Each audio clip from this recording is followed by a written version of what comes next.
Assalamualaikum warahmatullahi wabarakatuh.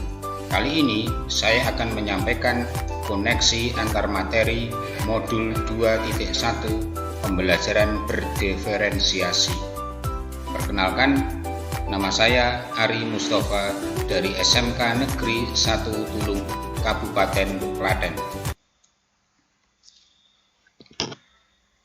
Kaitan materi di dalam modul ini dengan modul sebelumnya, yaitu yang pertama, filosofi pendidikan Ki Hajar Dewantara dengan pembelajaran berdiferensiasi.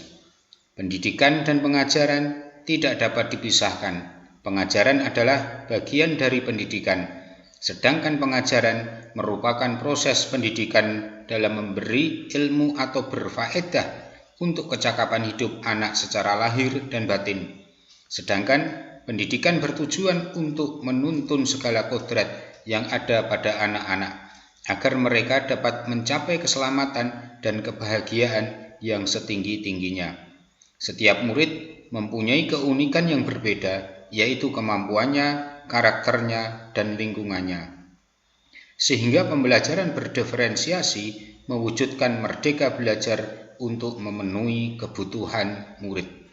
Kemudian yang kedua, nilai dan peran guru dengan pembelajaran berdiferensiasi.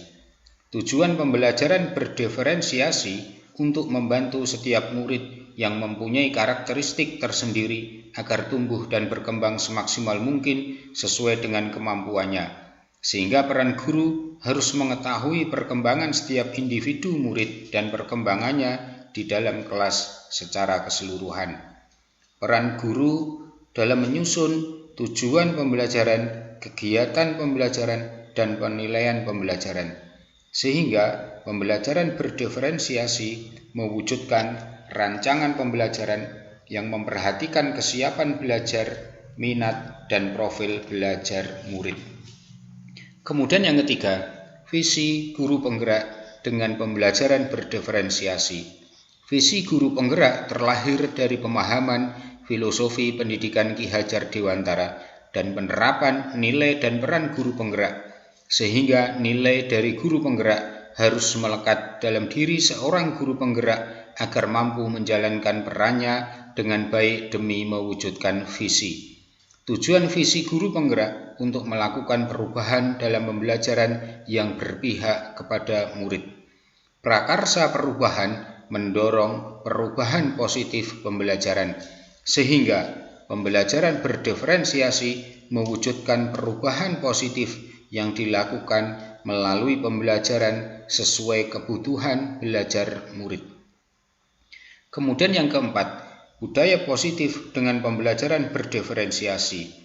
Unsur utama dalam mewujudkan budaya positif di sekolah ataupun kelas adalah menerapkan konsep disiplin positif, yaitu disiplin diri yang memiliki motivasi intrinsik untuk menciptakan murid yang merdeka. Keberagaman setiap murid harus difasilitasi dengan lingkungan belajar dengan menerapkan budaya positif, sehingga kolaborasi antara guru dengan murid dapat mencapai tujuan pembelajaran. Lingkungan belajar yang mendukung pembelajaran dibangun dengan budaya positif, sehingga pembelajaran berdiferensiasi mewujudkan merdeka belajar melalui budaya positif sekolah yang aman, nyaman, menyenangkan, dan bermakna.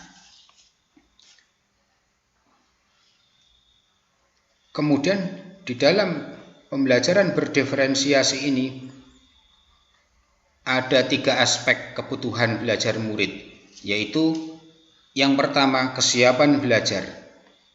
Kapasitas untuk mempelajari materi, konsep, atau keterampilan baru.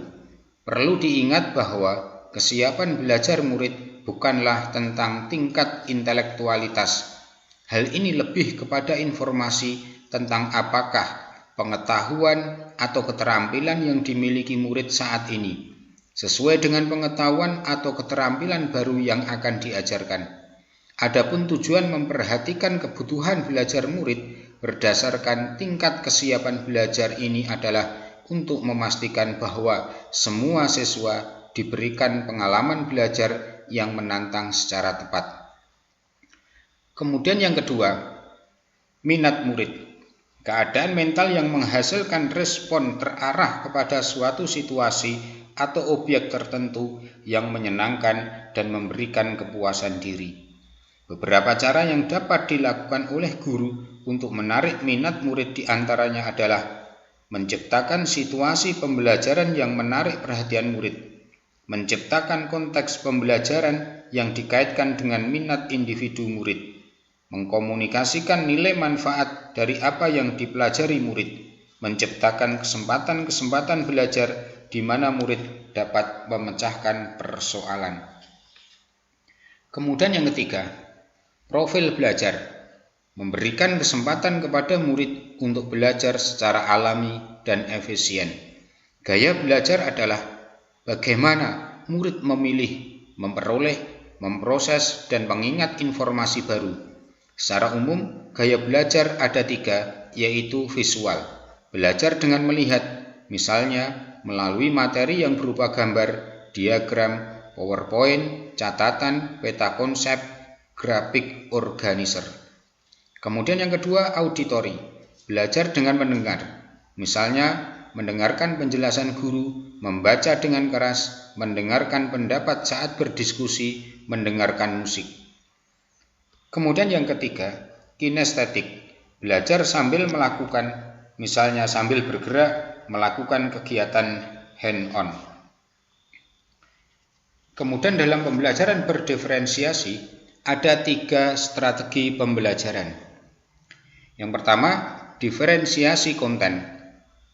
Konten atau isi pembelajaran disesuaikan dengan kesiapan murid, minat, bakat, profil belajar, tahap perkembangan berpikir, dan atau di antara kebutuhan tersebut, sehingga pada aktivitas diferensiasi konten, guru seharusnya mampu menyediakan bahan materi ajar dan instrumen yang relevan sesuai dengan kebutuhan murid. Kemudian yang kedua, diferensiasi proses.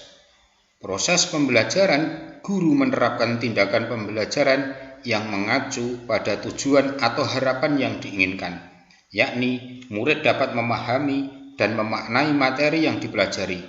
Pada strategi ini, guru dapat melakukan aktivitas dengan menggunakan kegiatan berjenjang, menyiapkan pertanyaan pemantik, membuat agenda individu, kegiatan variatif, dan aktivitas yang mencerminkan proses pembelajaran. Kemudian yang ketiga, diferensiasi produk. Unjuk kerja dan hasil kerja murid dapat berbeda. Wujudnya juga bisa tidak sama. Misalnya dalam bentuk tulisan, karangan, berbicara, berpidato, recording, diagram, video, vlog, dan sebagainya. Intinya, wujud tugas yang diberikan menghasilkan produk yang berbeda. Guru dapat memberikan tantangan yang bervariasi dan memberikan keleluasaan bagi murid untuk memilih dalam berekspresi, termasuk dalam menyelesaikan tugas pembelajarannya. Kemudian dalam pembelajaran berdiferensiasi ini ada 3 rancangan pembelajaran. Yang pertama, tujuan pembelajaran.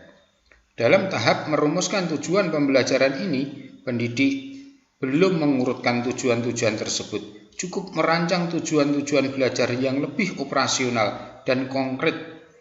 Urutan-urutan tujuan pembelajaran akan disusun pada tahap berikutnya. Dengan demikian, pendidik dapat melakukan proses pengembangan rencana pembelajaran langkah demi langkah. Kemudian yang kedua, kegiatan pembelajaran. Sebagai contoh, ketika mengajarkan materi tertentu, peserta didik yang perlu bimbingan dapat difokuskan hanya pada 3 poin penting saja. Sementara untuk peserta didik yang sudah cukup memahami, maka dapat mempelajari seluruh topik. Dan peserta didik yang mahir dapat melakukan pendalaman materi di luar materi yang diajarkan. Kemudian yang ketiga, penilaian pembelajaran. Pada penilaian pembelajaran ini ada 3. Yang pertama, assessment of learning. Adalah penilaian yang dilaksanakan setelah proses pembelajaran selesai. Kemudian yang kedua, assessment for learning. dilakukan selama proses pembelajaran berlangsung dan biasanya digunakan sebagai dasar untuk melakukan perbaikan proses belajar mengajar. Kemudian yang ketiga, assessment as learning sebagai proses belajar dan melibatkan murid-murid secara aktif dalam kegiatan penilaian tersebut.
Demikian yang dapat saya sampaikan. Terima kasih atas perhatiannya. Salam sehat, salam bahagia, salam guru penggerak.